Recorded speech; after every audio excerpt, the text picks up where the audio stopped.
Hi my dear friends, welcome back.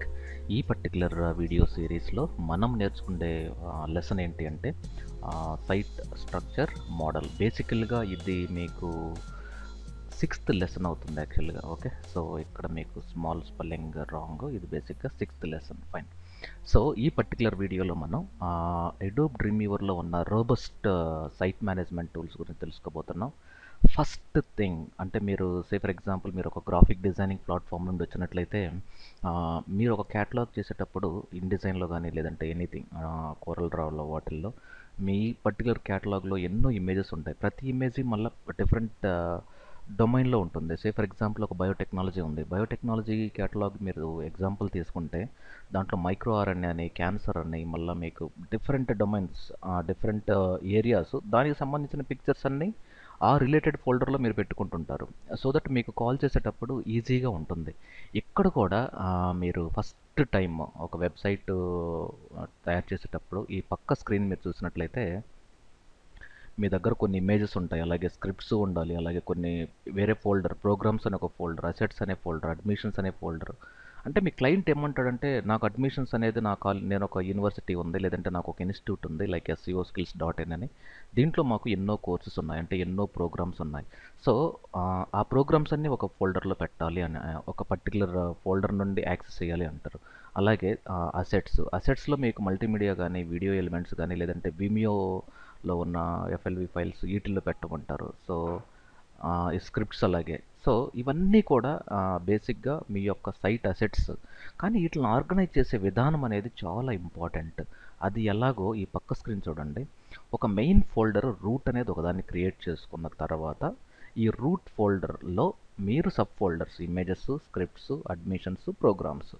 మరి ఈ అడ్మిషన్స్లో మళ్ళీ అడ్మిషన్ 1 లేదంటే ఫైనాన్స్, లేదంటే web design, graphic design, UIX, ఇవన్నీ మళ్ళీ ఆ స్పెసిఫిక్ HTML ఫైల్స్ అన్నీ దీంట్లో ఉంటాయి. ప్రోగ్రామ్స్ ఉన్నాయి. ప్రోగ్రామ్స్లో ఏమేమి programs, like for example workshops అని ఒక ఫోల్డర్ ఉంటుంది. వీకెండ్ వర్క్షాప్స్ అని అడోబ్ ఇలస్ట్రేటర్, అదంతా మీకు ఆ పర్టికులర్ ఫోల్డర్లో ఉంటుంది. దీనికి సంబంధించిన అన్ని అసెట్స్ కూడా దీంట్లోనే పెట్టుకుంటుంటారు కొంతమంది డిజైనర్స్. ఎస్పెషల్లీ మీ యొక్క వెబ్సైట్ యొక్క స్ట్రక్చర్ కాంప్లెక్స్గా ఉన్నప్పుడు ఈ సైట్ మేనేజ్మెంట్ అనేది చాలా హెల్ప్ఫుల్ అవుతుంది. కానీ బై డిఫాల్ట్ www.seoskills.in అని టైప్ చేసినప్పుడు ఈ రూట్ ఫోల్డర్లోనే index.html అనేది ఉండాలి. ఓకే, ఈ index.htmlని తీసుకెళ్ళి ఈ అడ్మిషన్ దాంట్లో పెట్టారనుకోండి, అప్పుడు seoskills.in/admissions అని కొట్టినప్పుడు ఈ యొక్క బేసిక్ హోమ్ పేజ్ అనేది వస్తుంది. ఓకే, సో మీరు ఈ పక్కన నెక్స్ట్ స్క్రీన్ చూస్తే మీ యొక్క సైట్ మ్యాప్.xml స్ట్రక్చర్ ఇలా ఉంటుంది. ఇవన్నీ మీకు రూట్లో ఉన్నాయి. ఈ హైఫన్లో ఇవన్నీ కూడా మీకు అడ్మిషన్స్ అనే వేరే డైరెక్టరీలో లేదంటే వేరే ఫోల్డర్లో ఉన్నాయి. ఈ ప్రోగ్రామ్స్ అనే పర్టికులర్ ఫోల్డర్లో ఈ మిగతా ఉన్నాయి. ఇవన్నీ అసెట్స్. ఒక్కసారి నేను మినిమైజ్ చేసినప్పుడు ఫర్ ఎగ్జాంపుల్ ఇక్కడ దీన్ని నా రూట్ ఫోల్డర్ అనుకుంటే, సో ఇక్కడ ఒక నోట్ ప్యాడ్ చూస్తే www దీన్ని కొంచెం SEOskills.in అని మనం టైప్ చేసినప్పుడు ఒక బ్రౌజర్లో మనకు వచ్చేది index.html. అది మీరు ఫర్ ఎగ్జాంపుల్ uidesign.seoskills.in అంటే దీని మీనింగ్ ఏంటంటే SEO స్కిల్స్ అనే ఒక మెయిన్ డొమైన్లో ఇక్కడ ఒక ఫోల్డర్ ఉంది, దాన్ని UI డిజైన్. ఈ UI డిజైన్ లోపల index.htmlని టార్గెట్ చేస్తున్నప్పుడు, సో ఇలా కొట్టినప్పుడు మనకు డైరెక్ట్గా ఎక్కడికి వెళ్తుందంటే SEO స్కిల్స్ అనే ఒక సైట్లో UI డిజైనింగ్ అనే ఒక ఫోల్డర్లో దాని లోపల ఉన్న index.htmlకి వెళ్తుంది. ఫర్ ఎగ్జాంపుల్ మీకు ఇంకా www.adsense.google.com అంటే ఇదేంటంటే బేసిక్గా గూగుల్ అనే ఒక పర్టికులర్ మెయిన్ రూట్ డొమైన్లో యాడ్సెస్ అనే ఫోల్డర్ లోపల ఉన్న index.htmlకి వెళ్తుంది. ఫర్ ఎగ్జాంపుల్ webmaster.google.com అంటే ఈ గూగుల్లో ఉన్న వెబ్ మాస్టర్ లోపల ఉన్న ఇండెక్స్ ఫైల్ని మనం టార్గెట్ చేస్తున్నాం. అలాగే మీకు యాడ్సెన్స్ అవ్వచ్చు, గూగుల్ analytics.google.com, ఇలా లైక్ drive.google.com, లేదంటే మీకు blogspot.google.com, ఇలా డిఫరెంట్ ఫోల్డర్ స్ట్రక్చర్ అనేది ఉంటుంది. కానీ ఇప్పుడు మీరు ఫర్ ఎగ్జాంపుల్ ఇది ఒక index.html best online web designing training, ఇక్కడ మీకు కాపీరైట్ 2006. సో ఇప్పుడు మీరు దీన్ని స్క్రోల్ చేసినట్లయితే ఇది మొత్తం కూడా ఈ పర్టికులర్ ఫైల్ నేను తీసుకెళ్ళి నేను www డాట్ దీంట్లో కానీ పెట్టినట్టయితే టోటల్ ఈ ఫోల్డరు, ఆ ఫోల్డర్లో ఉన్న ఫైల్స్ UI డిజైన్లో అనే ఫోల్డర్లో పెడితే నేను ఇలా టైప్ చేయాలి. అదే నేను డైరెక్ట్గా SEO స్కిల్స్ అనే డైరెక్ట్ రూట్ ఫోల్డర్లో పెట్టినప్పుడు www.seo skills.in అని టైప్ చేసినప్పుడు ఆ ఫైల్ వస్తుంది. అదే నేను ఫర్ ఎగ్జాంపుల్ ravi.skills.in, దీని అర్థం ఏంటంటే SEO స్కిల్స్ అనే ఒక పర్టికులర్ ఫోల్డర్లో రవి అనే ఒక అనదర్ డైరెక్టరీ లేదంటే అనదర్ ఫోల్డర్, దీంట్లో ఒక index.html ఉంటే ఎలా టైప్ చేయాలి. ఓకే, అంటే ఇప్పుడు మీరు ఎక్కడ డొమైన్ GoDaddy నుండి కానీ, బ్లూ హోస్ట్ నుండి కానీ, హోస్ట్గేటర్ నుండి కానీ, 1.com, సో మీకు ఒక సపరేట్ వీడియో ఉంటుంది. ఎక్కడ మీరు డొమైన్ స్పేస్ తీసుకున్నా ఒక సైట్లో మీరు మల్టిపుల్ ఫోల్డర్స్ పెట్టచ్చు.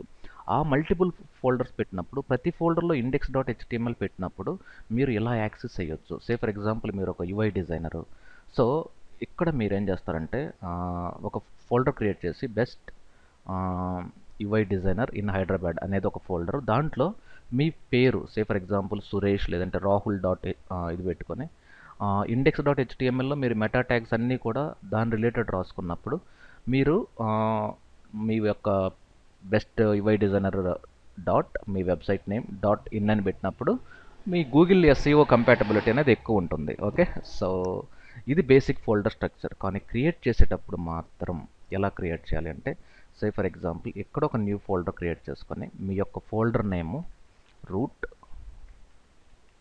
ఫోల్డర్, ఈ రూట్ ఫోల్డర్లో మీ యొక్క స్ట్రక్చర్ ఎలా ఉండాలి అంటే ఇమేజెస్ ఫర్ బేసిక్ వెబ్సైట్కి అయితే ఇది సరిపోతుంది. నెక్స్ట్ CSS, నెక్స్ట్ స్క్రిప్ట్స్, దీని తర్వాత స్క్రిప్ట్స్ తర్వాత ఇంకేముంటాయి, ఫాంట్స్ ఉంటాయి. ఓకే, ఇవి వీటి లోపల మీరు మళ్ళీ క్రియేట్ చేయొచ్చు. ఫర్ ఎగ్జాంపుల్ వెబ్ డిజైన్లో మళ్ళీ మీకు photoshop.html ఇవన్నీ కూడా వెబ్ డిజైన్లో ఉంటాయి.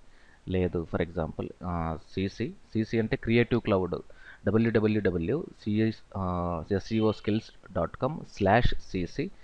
ఈ CC లోపల మళ్ళీ ఫోటోషాప్ CCలో ఇంకొక అలాంటి స్ట్రక్చర్ కాంప్లెక్స్ అయిపోతుంటుంది. అది మీకు ఇప్పుడు యాజ్ ఎ బిగినర్గా ఇది మీకు అంత అర్థం కాకపోవచ్చు, బట్ ఫ్యూచర్లో మీరు ఒక లార్జ్ సైట్ చేసేటప్పుడు ఈ యొక్క నాలెడ్జ్ అనేది మీకు డెఫినెట్గా ఉపయోగపడుతుంది.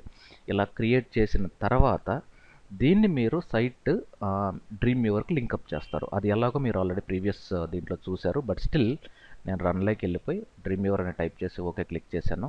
సో ఈ ఫోల్డర్ని దానికి లింకప్ చేయాలి డ్రీమ్ వ్యూవర్ కంటే సైట్లోకి వెళ్ళిపోయి న్యూ సైట్, ఈ న్యూ సైట్లో మై రూట్ ఫోల్డర్ ఇలా రాయకూడదు. యాక్చువల్గా మీ వెబ్సైట్ నేమ్ ఇచ్చి ఇక్కడ బ్రౌజ్, ఇక్కడ మీకు ఈ root folder open, select, save. ఇప్పుడు మీకు ఇది ఆటోమేటిక్ ఇలా వచ్చేస్తుంది. కానీ ఇక్కడ ఈ డ్రాప్ డౌన్ క్లిక్ చేసినప్పుడు ప్రీవియస్గా మనం చేసిన సైటు మై SEO స్కిల్స్ ఈ ఫైల్స్ వస్తాయి, కానీ ఇప్పుడు మనం క్రియేట్ చేసిన అనదర్ రూట్ ఫోల్డర్ ఇలా వస్తాయి. అంటే మీరు డ్రీమ్ వ్యూవర్లో ఒక 20 సైట్స్ మీద మీ కంపెనీలో వర్క్ చేస్తున్నారు అనుకోండి, 20 ఫోల్డర్స్ మీరు లిస్ట్ అయిపోయి ఉంటాయి. ఫర్ ఎగ్జాంపుల్ ఇక్కడ ఒక ఫార్మాస్యూటికల్, ఇక్కడ బయోటెక్నాలజీ, ఇంకొక హోటల్, ఇంకొక రెస్టారెంట్, ఇక్కడ రెస్టారెంట్ వెబ్సైట్ అని పెడతారు. క్లిక్ చేయగానే ఆ ఫైల్స్ లోడ్ అయిపోతాయి. ఫర్ ఎగ్జాంపుల్ ఇక్కడ ఒక యూనివర్సిటీ వెబ్సైట్ చేస్తున్నారు, క్లిక్ చేయగానే ఆ ఫైల్స్ లోడ్ అయిపోతాయి. వాటిని ఎడిట్ చేసుకున్న తర్వాత మళ్ళీ డైరెక్ట్గా మీరు ఈ బటన్ క్లిక్ చేస్తే ఇవి కూడా మీరు స్టోర్ చేసి పెట్టుకోవచ్చు, యూజర్ నేమ్, పాస్వర్డ్ ఆ పర్టికులర్ కంపెనీవి. సో ఒక్కసారి మీరు సేవ్ చేసి పెట్టుకుంటే నెక్స్ట్ టైము ఇక్కడ సేవ్ అనే బటన్ కొట్టినప్పుడు డైరెక్ట్గా మీరు రిమోట్ సర్వర్ కనెక్ట్ అయిపోయి ఈ ఫైల్స్ని ఆటోమేటిక్గా అక్కడ అప్లోడ్ చేసుకోవచ్చు. Okay, so this is all about dream వ్యూవర్లో ఉన్న సైట్ స్ట్రక్చర్. డెఫినెట్గా మీరు ఈ మెథడ్ అనేది ఫాలో అవ్వడానికి ట్రై చేయండి ఫ్యూచర్లో. సో ఎప్పుడు ఒక రూట్ ఫోల్డర్, దాని లోపల ఈ రూట్ ఫోల్డర్లో ఎప్పుడు index.html ఉండేటట్టు చూసుకోండి. వెబ్సైట్లో ఇంకా మీకు స్ట్రక్చర్ కాంప్లెక్స్ అవుతుందన్నప్పుడు సబ్ ఫోల్డర్స్ పెట్టుకోండి. Okay, right, like 1 tier 2 tier 3 tier అంటారు కదా, ఆ టైప్లో. So thank you very much, stay tune.